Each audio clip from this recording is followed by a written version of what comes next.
Good afternoon, Sir Tutor Neil. Good afternoon, Peter Lester, So, and good afternoon sa ating mga all right. viewers. So isang hashtag mahusay Monday afternoon sa ating lahat.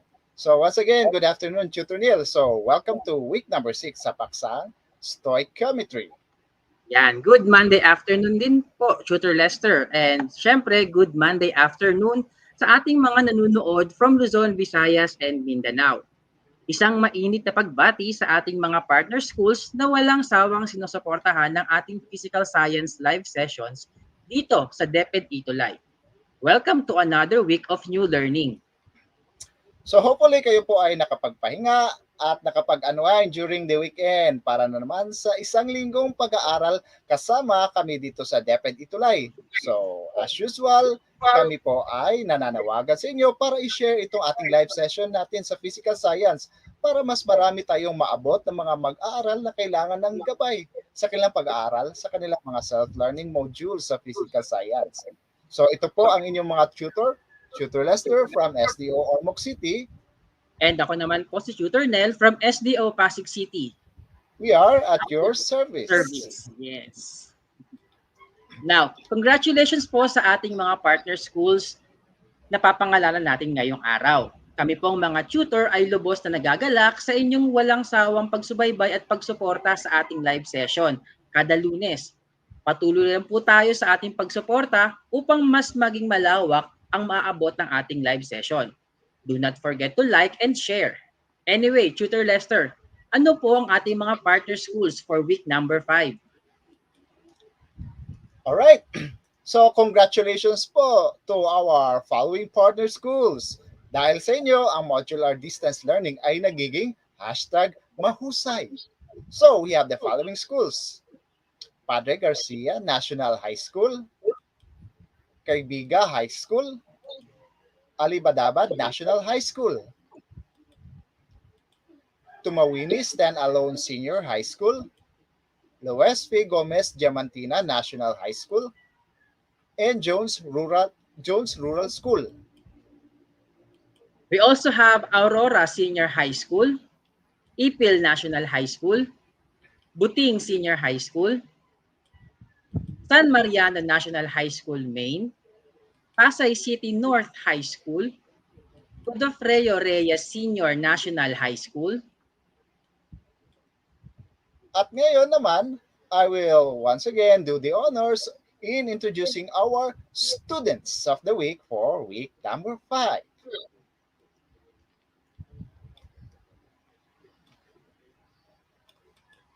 Alright. So for this week po ay nadagdagan po ang mga schools na maitatampok natin sa ating students of the week. So hindi na po natin papatagalin. So ito na po sila. And still from Tumawini Standalone Senior High School, ang ating dalawang hashtag mahusay na mag-aaral na student of the week natin from week number 3. So we have Joan Taguba, Diane Joy Di Madayag, and our new student of the week from the same school, Joan Dilaman, Germaline Domingo. And we also have ang ating new addition for the week is from Alibadabad National High School. Congratulations po to Princess Purificacion, Lorenzo L. Domingo Jr., Edward Ladit, Vanessa Tibalog,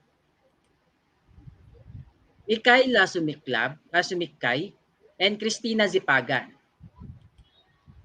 We also have from Ipil National High School, Jessa C. De La Cruz.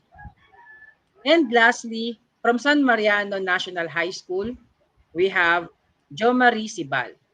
Once again, congratulations po sa ating mga student of the week. Nais nyo rin bang ma-feature dito sa ating physical science live session? Huwag kalimutang i-share at mag-submit ng inyong mga output sa activity na aming ibibigay mamaya bago matapos ang ating session. And now let us honor our teachers of the week. So congratulations mga teachers dahil hashtag mahusay ang mga teachers ay sadyang hashtag mahusay din ang mga mag-aaral. So our teachers of the week. Okay, consistent po. our teacher from Tumawini Standalone Senior High School, teacher Florife M. Narag, and our new addition from Alibadabad National High School, teacher Irma Malsi Manuel, and lastly from San Mariano National High School, teacher Leo S. Galisa. So, congratulations po mga ma'am and sir. So, naway magpatuloy po ang inyong pagsuporta sa ating Physical Science Itulay live session at pati na rin of course sa iba't ibang asignatura dito sa DepEd Itulay. So, once again, isang virtual clap po para sa ating mga students and teachers of the week. Yan. Ayan. Ngayong week, ang most essential learning competency na covered natin ay determine the limiting reactant in a reaction and calculate the amount of product formed. Before we move on to our discussion today, i-recall muna natin ang pinag-usapan natin last week. So, nung nakaraang live session, we talked about chemical reactions. So, narito ang ilan sa mga importanteng konsepto na napag-usapan natin last week. So, for a reaction to happen, substances or particles of reactants must physically collide with enough energy.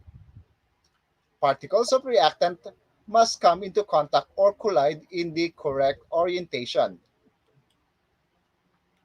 Activation energy is the maximum energy required for a reaction to take place. And catalyst is a substance which speeds up a reaction. Now, let us get started with the topic. Chemical equations give the ideal stoichiometric relationship of reactants and products. However, sometimes the amounts of reactants used are not mixed in exact or proper ratio. Ibig sabihin, after the reaction, may mga reactants na sobra at meron din namang nauubos. For this session, let us first define the key terms that we will be using. Simulan natin sa stoichiometry. We have already encountered stoichiometry during our junior high school science, specifically sa chemistry. Stoichiometry establishes mole and mass relationship between reactants and or products in a chemical reaction to determine the desired quantitative data. Ang stoichiometry is more of the ratio of the quantities ng reactants that takes part in a reaction. Stoichiometry sets kung ilan ang quantity ng bawat reactants. After chemical reaction, there will be some reactants that will be left unreacted. Ito ang tinatawag nating excess reagents. Ito yung mga reactants na hindi nagamit during the chemical reaction at andun pa rin after the products are formed in the chemical reaction. The limiting reagent naman is completely used up in a chemical reaction. Matapos ang chemical reaction, ay wala na tayong makikitang bakas nito. And now that we have defined the key terms in this topic, let's discuss the essence of this session, the stoichiometric calculations. All right. So the first step in stoichiometric calculation is to balance the chemical equation. Mahalaga ang balance equation dahil ang ratio ng mga reactants which are based on stoichiometric coefficients will be used in the computation.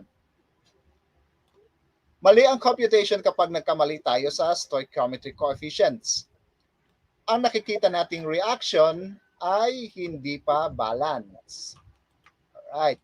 So this is a reaction where propane or C3H8 is born in the presence of oxygen to produce water and carbon dioxide. So what are the steps to balance the equation? Ang pinakaunang gawin ay dapat isulat ang equation gaya ng nababasa niyo po dito sa slide. Then, the second step, write down the numbers of atoms per element. So maaari nating isulat sa isang table ang number of atoms na makikita natin sa reactant at product. kung ano ang subscript na katabi ng isang atom, ay yun ang number nito. In the equation, we have the following numbers. Carbon from the reactant side, we have 3, and in the product side, we have 1. Oxygen in the reactant side, okay, we have 2, and in the product side, we have 3. Hydrogen, we have 8 in the reactant side, and in the product side, we have 2. Makikita natin na hindi pantay ang number of atoms. So, in order to balance the equation, we have to balance the number of atoms in the reactant and the product side. Let us remember that we cannot change the subscript. Hindi po natin pwedeng baguhin ang subscript ng atom which is found in the equation. So in order to balance the whole thing, we need only to add a coefficient beside the atom. We balance the other atoms before balancing hydrogen and oxygen. So we will start with carbon. So in the reactant side, we have 3 carbons, while on the product side, meron lang pong isa. So how do we balance carbon? So from our live viewers po, paano natin ibabalanse ang carbon? Alright, Tutor Neil, paano po ba natin ibalanse ang carbon? Ayan. To balance carbon, we add a coefficient to the single carbon atom in the product side to balance it with the 3 carbon in the reactant. That 3 carbon in the product side changes the number of oxygen in the same side as well. Our oxygen now is 7 in the product side and 2 on the reactant side. Do we need to balance it now or balance hydrogen first? Yes, we need to balance hydrogen first and then deal with oxygen later. So, hydrogen in the reactant side has 8, while it only has 2 in the product side. How do we balance the number? Saang banda tayo maglalagay ng coefficient to balance the hydrogen atoms? Tama. We add the coefficient 4 beside hydrogen in the product side. We multiply that coefficient with the subscript in hydrogen, which is 2. Does this balance the number of hydrogen atoms? Yes, it does. Hydrogen atoms in both sides of the equations are now equal to 8.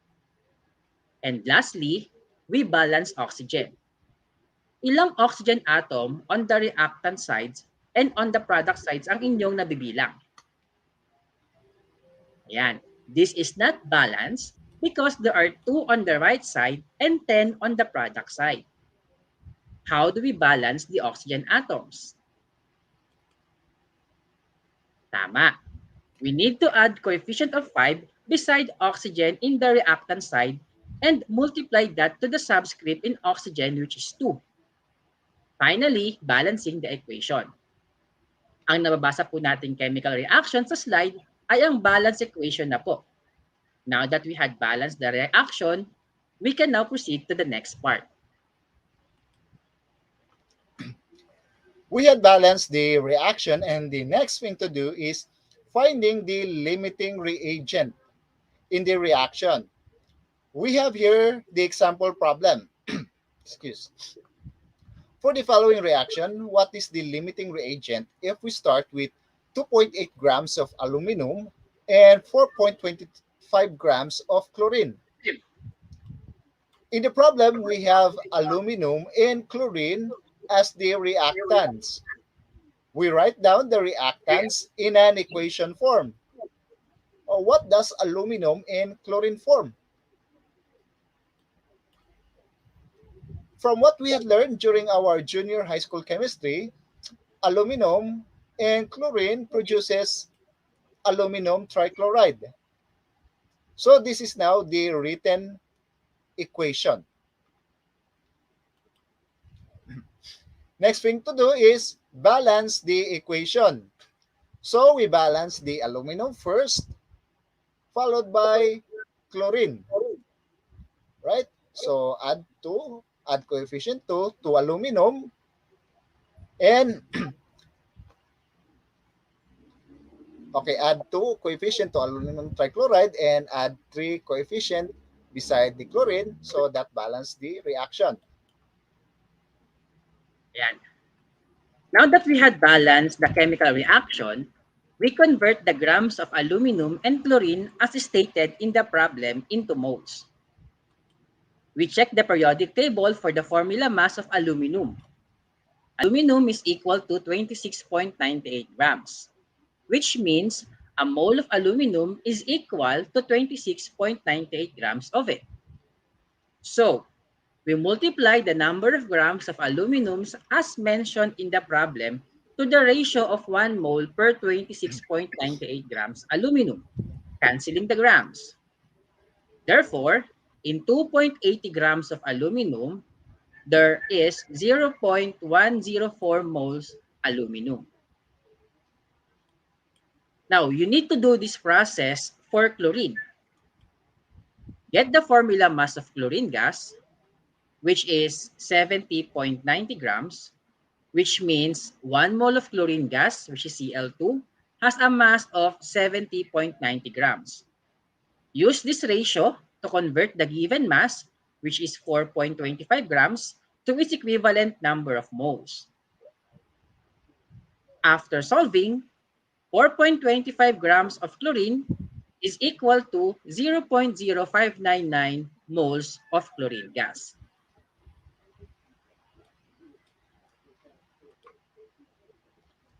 From the conversion values, we list the number of moles per reactant as follows.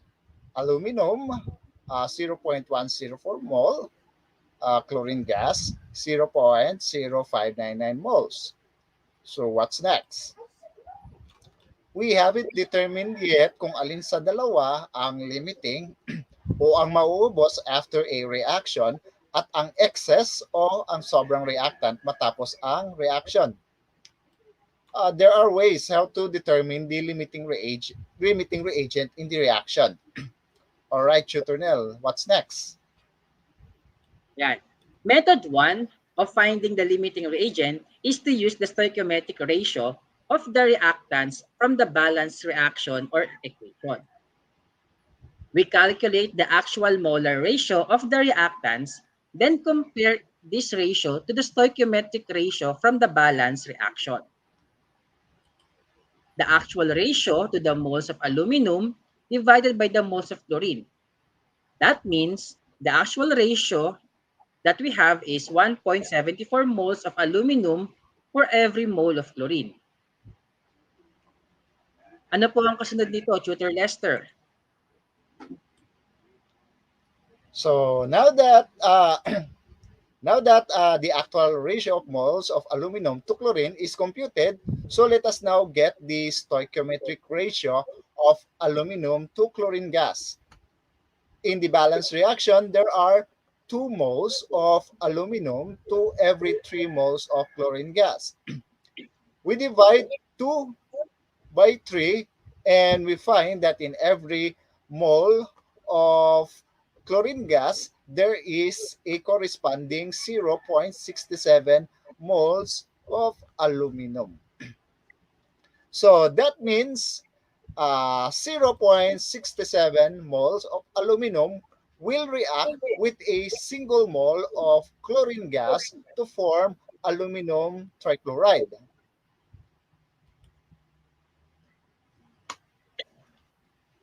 So that means that 0.67 mole of aluminum will react with a mole of chlorine gas to form aluminum trichloride. So as computed, there is an actual 0.104 mole of aluminum. So how much mole of chlorine is required? Okay, remember, so we only have 0.0599 moles of chlorine available. So if we try to compute through ratio and proportion using the ratio that 0.67 moles of aluminum is required to react with a mole of chlorine gas. So we have here, the ratios. 0.67 mole aluminum over 1 mole of chlorine gas is equals to 0.104 mole aluminum over, mole of chlorine gas. Okay, the mole of chlorine gas is unknown. So that is what we are going to find out. So cross multiply po natin. Okay, so cross multiply. So we have here 0.104 mole of aluminum is equal to 0.67 mole of aluminum multiplied by the unknown moles of chlorine gas. So to rewrite the equation, we divide both sides by 0.67. So ito na po yung ating rewritten equation. So a mole of chlorine gas is equals to 0.104 mole aluminum divided by 0.67 mole aluminum. So computing get the quotient, and we have 0.155 mole of chlorine gas. All right. So therefore, we need 0.155 mole of chlorine gas to react with all the aluminum reactants. So that puts the aluminum as the excess reagent dahil sobra ang aluminum. Alright, we remember we only have 0.0599 moles of chlorine gas available, which means that we ran out of chlorine before all the aluminum is reacted, making chlorine as the limiting reagent. Now, there is another way to find which is the excess and the limiting reactants. We try to choose one as if it is the limiting reactant. Here, we assume aluminum is the limiting reactant. So, we try to calculate the required amount of chlorine that is required to react with aluminum. So, that will be 0.104 moles of aluminum times the mole ratio between the two, that is 3 moles of chlorine gas over 2 moles of aluminum. That will give us 0.156 moles of chlorine gas. Yan. And we find that for every 0.104 moles of aluminum, we need 0.156 moles of chlorine gas. Not the same, but very close to the amount that we came up with using the ratio and proportion. So, yun nga, based sa ating computation, ay mauubusan tayo ng chlorine bago pa magamit ang lahat ng aluminum. Now, the third method is the use of the concept of a mole of reaction. In the third method, 1 mole of reaction is equal to the number of moles given by the coefficients in the balance equation. 1 mole of reaction is occurring when 2 moles of aluminum reacts with 3 moles of chlorine to produce 2 moles of aluminum chloride. We convert the moles of each reactants to moles of reaction. For aluminum, we divide the actual mole of aluminum, which is 0.104 mole, to the moles of aluminum per balance equation, which is 2. So that will be 0.104 divided by 2 moles. We'll end up with 0.0520 mole reaction of aluminum. We convert the moles of each reactant to the moles of reaction. For chlorine naman, we divide the actual mole of chlorine, which is 0.0599 moles, to the moles of chlorine per balance equation, which is 3. So that will be 0.0599 divided by 3 moles. So we'll end up with 0.0200 mole reaction of chlorine. The more moles of reactions you have, the more times the reaction can happen. Therefore, the reactants with fewer moles of reaction is the limiting reagent. since the reaction can be carried out fewer times with that reactant. We see that in this method, also chlorine gas is our limiting reagent because it makes 0.0200 mole reaction, which is less than 0.0520 moles of reaction from aluminum. Now that we know the limiting reagent, we can use that information to answer the following question. What is the theoretical yield of aluminum trichloride that the reaction can produce when we start with 4.25 grams of chlorine gas, our limiting reagent? We can use the moles of limiting reagent plus the stoichiometric ratios from our balanced reaction to calculate the theoretical yield. The coefficients from the balanced reaction tells us that for every 3 moles of chlorine gas, we should make 2 moles of aluminum trichloride. Therefore, the theoretical yield in moles is, right, we have 0.0599 moles of chlorine gas multiplied to the ratio of 2 mole aluminum trichloride to 3 moles of chlorine gas. So we have 0.0399 moles aluminum trichloride. And since the theoretical yield is expected to have units of mass, so we convert the moles of aluminum trichloride to grams using the molecular weight of aluminum trichloride.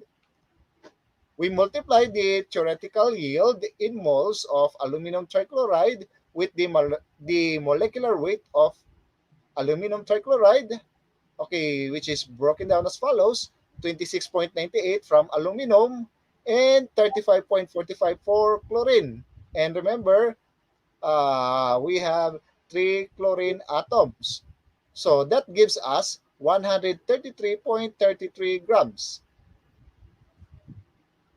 So the theoretical yield of aluminum trichloride in grams is equal to 5.32 grams aluminum trichloride. Now, we need to get the percent yield. Why do we need to get the percent yield? Remember that the theoretical yield is the maximum amount of product you would expect from a reaction based on the amount of limiting reagent. In practice, however, chemists don't always obtain the maximum yield for many reasons. One is purification. Since chemists know that the actual yield might be less than the theoretical yield, we report the actual yield using the percent yield shown as the equation below. So that will be actual yield over the theoretical yield times 100%. Let's have this problem.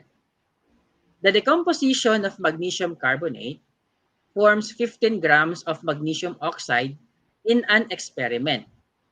The theoretical yield is known to be 19 grams. What is the percent yield of magnesium oxide? So in this problem, the theoretical yield is already given. In some cases, where the theoretical yield is not expressed, we have to calculate for it using the steps that we have had demonstrated earlier. So, to calculate the percent yield, that will be 15 grams of magnesium oxide, which is the actual yield, over 19 grams of magnesium oxide, which is the theoretical yield, multiplied by 100%. So the answer will be 79%. All right. So, batiin muna natin, Tutor Neil, ang ating mga live viewers habang actually, it was already revealed pero i-reveal natin mamaya uli ang inyong activity. So, once again, pasensya po kung hindi po namin kayo agad nababati o kaya nababasa ang inyong mga pagbati sa comment section dahil po nakatutok kami sa delivery ng ating tutorial session. So, Tutor Neil, ikaw po muna bumati sa ating mga live viewers. Ayan, so Shout out kay Irish De La Cruz from San Miguel National High School. Ayan. Teacher niya po si Mrs. Mary Joan Aquino. Ayan, shout out din po sa inyo. We also have from San Mariano National High School, we have Joanne Pasicolan Anes. Yan. So, good afternoon. Yan. Yung San Mariano National High School, lagi nating partner schools yan since week number 1. And we also have from Jones Rural School, Marisol Bulan. Ayan. Good afternoon po sa inyong lahat. And Joshua Obado Kasidsid from Buting Senior High School. Yeah, he's my student. Yeah. Good afternoon. Alright.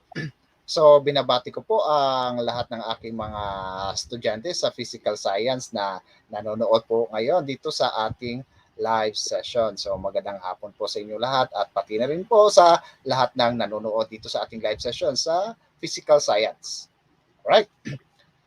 So, actually, na-ipresenta ko po ito kanina by accident and now, okay, I'm presenting to you again your activity for this week. So, your activity for this week, right? So, consider the following reaction. Okay, the equation has already been balanced. Okay, na-i-balance na po ang equation. So, all you have to do is answer the following questions. For letter A, when 3.22 moles of aluminum react with 4.96 moles of hydrogen bromide, how many moles of hydrogen gas are formed? And letter B, what is the limiting reactant? Okay, so paki-screenshot lamang po if you are using a mobile phone or a laptop. Kung wala naman po, okay, you may go over the the recording later dito sa DepEd Itulay and you may write down the problem. Okay. Ayan. You may submit your output po in any digital format sa link na nakikita nyo sa inyong mga screen. So that will be https://bit.ly/351fi2j. Enter your name, your grade and section, the name of your teacher, school and SDO, and upload your output to be recognized. The output can be in any format possible like Word, PDF, or JPEG. Hihintayin po namin ang inyong mga submissions, mga live viewers.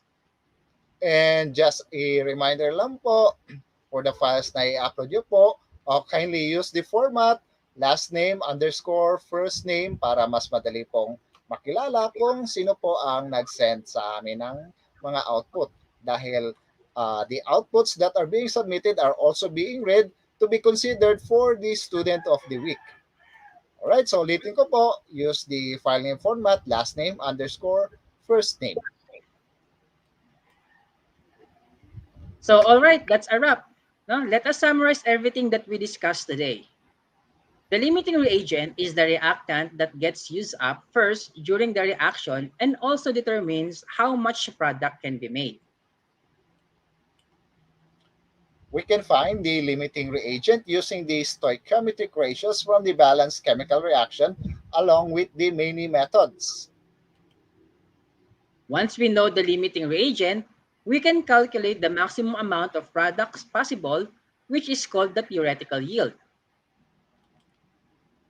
Since the amount of product is often less than the theoretical yield, chemists also calculate the percent yield using the ratio between the experimental and theoretical yield. And ngayon, dumako na naman po tayo sa ating quiz segment na Gets Mo, Sagot Mo. So, may sasagutan po tayong 5 katanungan na po lamang taken from what we had shared to you earlier. So once again, we are inviting you, our live viewers, to join us in our segment. So paki-comment na lamang ang inyong mga sagot dito sa ating comment section. Alright, so let's get started. Number 1. This refers to the reactant that is all used up after a reaction. A. Limiting reactant. B. Excess reactant. C. Percent yield. D. Cofactor. The answer is letter A, limiting reactant. Number 2, which of the following describes the relationship of the number of moles and mass of reactants and products in a chemical reaction? A, molality, B, percent yield, C, stoichiometry, D, balancing equation. The answer is letter C, stoichiometry. Number 3, it is the maximum amount of products you would expect from a reaction based on the amount of limiting reagent.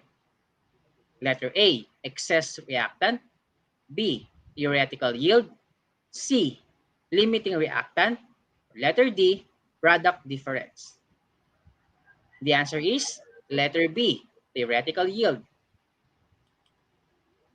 4. This refers to the reactants which were not used up after completion of a chemical reaction.